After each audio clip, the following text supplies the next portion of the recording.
അനന്തപുരിയുടെ മണ്ണിൽ താമര വിരിയിച്ച് നഗരസഭയുടെ ഭരണമുറപ്പിച്ച ബി.ജെ.പിയുടെ കൗൺസിലർമാർ ഉൾപ്പെടെ സംസ്ഥാനത്ത് തെരഞ്ഞെടുക്കപ്പെട്ട 20,000-ഓളം അംഗങ്ങൾ ഇന്ന് സത്യപ്രതിജ്ഞ ചെയ്യും. ഗ്രാമ, ബ്ലോക്ക്, ജില്ലാ പഞ്ചായത്ത്, നഗരസഭകൾ എന്നിവിടങ്ങളിൽ രാവിലെ 10-നും കോർപ്പറേഷനുകളിൽ 11 മണിക്കുമാണ് സത്യപ്രതിജ്ഞാ ചടങ്ങ് നടക്കുന്നത്. ബി.ജെ.പി ജില്ലാ കമ്മിറ്റിയുടെ നേതൃത്വത്തിൽ പത്മനാഭസ്വാമി ക്ഷേത്ര ദർശനത്തിന് ശേഷം പാളയത്ത് നിന്നും സംസ്ഥാന നേതാക്കൾക്കൊപ്പം ബി.ജെ.പി കൗൺസിലർമാർ പദയാത്രയായിട്ടാണ് സത്യപ്രതിജ്ഞയ്ക്കായി നഗരസഭയിൽ എത്തുക. കൂടുതൽ വിവരങ്ങളുമായി കോർപ്പറേഷൻ ഓഫീസിന് മുന്നിൽ നിന്ന് വി വിനീഷും ശ്രീ പത്മനാഭസ്വാമി ക്ഷേത്രത്തിന് മുന്നിൽ നിന്ന് എസ് ശാലിനിയും ചേരുന്നു. ആദ്യം നമുക്ക് ശാലിനിയിലേക്ക് പോകാം. Shalini, good morning. അങ്ങനെ ബി.ജെ.പി കൗൺസിലർമാർ ഇന്ന് സത്യപ്രതിജ്ഞ ചെയ്ത് അധികാരം ഏൽക്കുകയാണ്. അതിനു മുൻപ് ശ്രീ പത്മനാഭസ്വാമി ക്ഷേത്ര ദർശനം നടത്തുന്നുണ്ട്.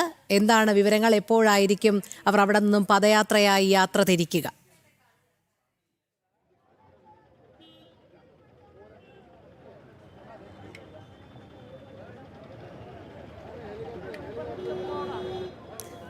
ശാലിനി, കേൾക്കാൻ കഴിയുന്നുണ്ടോ?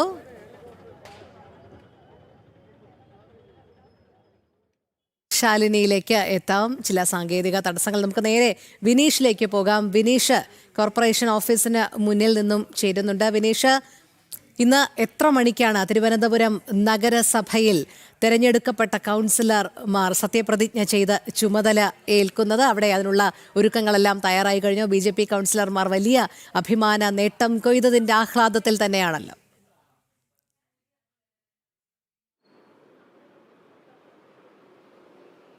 തീർച്ചയായിട്ടും ബി.ജെ.പി കൗൺസിലർമാരെയും ഒപ്പം തന്നെ സംസ്ഥാനത്തെ ബി.ജെ.പിയുടെ നേതാക്കളെയും പാർട്ടി പ്രവർത്തകരെയൊക്കെ സംബന്ധിച്ചിടത്തോളം അഭിമാനകരമായ ഒരു നിമിഷത്തിലൂടെയാണ് ഇന്ന് കടന്നു പോകുന്നത്. കാരണം ചരിത്രത്തിൽ ഇതുവരെ ഇല്ലാത്ത ഒരു മുന്നേറ്റമാണ് സംസ്ഥാനത്തുടനീളം ഈ തദ്ദേശ സ്വയംഭരണ തെരഞ്ഞെടുപ്പിൽ ബി.ജെ.പി കാഴ്ചവെച്ചത്. വലിയ രീതിയിൽ കൗൺസിലർമാരെയും ഒപ്പം തന്നെ വാർഡ് മെമ്പർമാരെയൊക്കെ വാർത്തെടുക്കാൻ ബി.ജെ.പിക്ക് ഈ തദ്ദേശ സ്വയംഭരണ തെരഞ്ഞെടുപ്പിൽ സാധിച്ചു. അതിൽ ഏറ്റവും പ്രധാനം വിശേഷിപ്പിക്കാൻ കഴിയുന്നത് തിരുവനന്തപുരം കോർപ്പറേഷനാണ്. മുൻഭാഗത്താണ്. ഇവിടെ ഇന്നൊരു ചരിത്ര നിമിഷത്തിനാണ് സാക്ഷ്യം കുറിക്കാൻ പോകുന്നത്. ചരിത്രത്തിലാദ്യമായി ബി.ജെ.പി പ്രതീക്ഷിക്കുന്ന തരത്തിൽ ഒരു പുതിയ മേയറെ തിരുവനന്തപുരം കോർപ്പറേഷനിൽ എത്തിക്കാൻ തുടക്കത്തിലുള്ള സത്യപ്രതിജ്ഞ പ്രവർത്തകർ.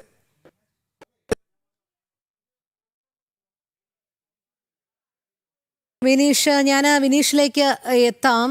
തുടരുക വിനീഷ്. നമുക്ക് ശാലിനിയിലേക്ക് പോകേണ്ടതുണ്ട്.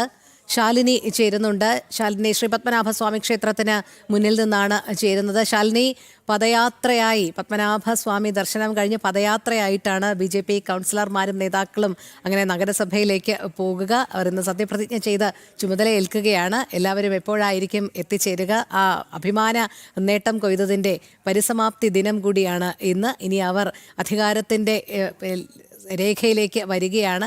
സുസ്ഥിരമായ ഒരു വികസനം, വികസിത അനന്തപുരി, അതിലേക്കുള്ള ലക്ഷ്യം വെച്ചുകൊണ്ട് ഓരോരുത്തരും ചുമതല ഏറ്റുകൊണ്ട് ആ ഭരണ കർത്തവ്യത്തിലേക്ക് കടക്കുമ്പോൾ നമുക്ക് ഇന്നത്തെ ദിവസത്തെ എങ്ങനെ കാണാം? Rohini, good morning. നമസ്തേ. രോഹിണി സൂചിപ്പിച്ചതുപോലെ തന്നെയാണ് ഒരു മാറാത്തത് മാറ്റിക്കൊണ്ടുള്ള ബി.ജെ.പിയുടെ കടന്നുവരവാണ് അനന്തപുരിയിൽ ഇന്ന് കാണാൻ പോകുന്നത്. കഴിഞ്ഞ 8 ദിവസങ്ങളായുള്ള കാത്തിരിപ്പാണ് ഇന്നത്തെ ഈ ഒരു ദിവസത്തിനായി, ഈ ഒരു മണിക്കൂറിനായി ഉള്ളത്. കാരണം അനന്തപുരിക്കാർക്ക് എല്ലാത്തിൻ്റെയും തുടക്കം, അല്ലെങ്കിൽ അതൊരു ഭംഗിയായി ഐശ്വര്യമായി തുടങ്ങണമെങ്കിൽ അവർക്ക് ശ്രീപത്മനാഭനെ കാണാതെ, അദ്ദേഹത്തിൻ്റെ മുൻപിലെത്തി വണങ്ങാതെ ഒരു തുടക്കമില്ല. അപ്പോൾ ഇന്ന് ബി.ജെ.പി കൗൺസിലർമാർ, നിയുക്ത കൗൺസിലർമാർ, ഒപ്പം തന്നെ ബി.ജെ.പിയുടെ തിരഞ്ഞെടുക്കപ്പെട്ടിട്ടുള്ള 50 തദ്ദേശ സ്ഥാപനങ്ങളിലേക്കുള്ള 50 അംഗങ്ങൾ, അതായത് തിരുവനന്തപുരം കോർപ്പറേഷനിലേക്കുള്ള 50 കൗൺസിലർമാർ രാവിലെ 9 മണിയോടുകൂടി പത്മനാഭസ്വാമി ക്ഷേത്രത്തിലെത്തും.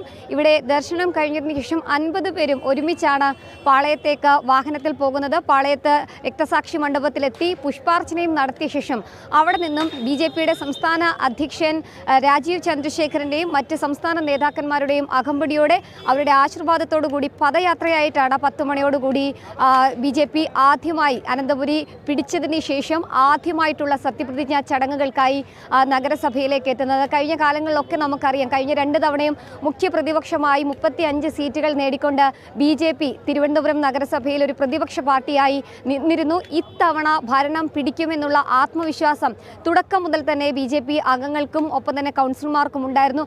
ആ ഒരു ആത്മവിശ്വാസമാണ് 13-ാം തീയതി വിജയഫലത്തോടുകൂടി നമ്മൾ കണ്ടത്. ആ ഒരു വിജയഫലം തിരുവനന്തപുരം നഗരത്തിൻ്റെ, അനന്തപുരിയുടെ തലസ്ഥാന സംസ്ഥാനത്തിന്റെ മുഖച്ഛായ മാറ്റുന്ന ഒരു വിജയമായിരിക്കും എന്നുള്ളതാണ് BJP സംസ്ഥാന നേതൃത്വവും ഈ പുതിയ കൗൺസിലർമാരടക്കമുള്ളവർ പറയുന്നത്. കൃത്യമായ മാസ്റ്റർ പ്ലാൻ തയ്യാറാക്കിക്കൊണ്ട് ഒരു നഗരത്തിന്റെ വികസനം, പ്രത്യേകിച്ച് സ്മാർട്ട് സിറ്റിയാണ് എന്നൊക്കെ പറയുമ്പോഴും സ്മാർട്ടായൊരു സ്മാർട്ട് സിറ്റിയെ നൽകാൻ വേണ്ടിയിട്ടുള്ള തയ്യാറെടുപ്പിലാണ് ഈ 50 കൗൺസിലർമാരും ഉള്ളത്. എന്തായാലും BJP ശരി ശാലിനി, തുടരുക, ദയവായി തുടരുക. ഞാൻ ഒന്ന്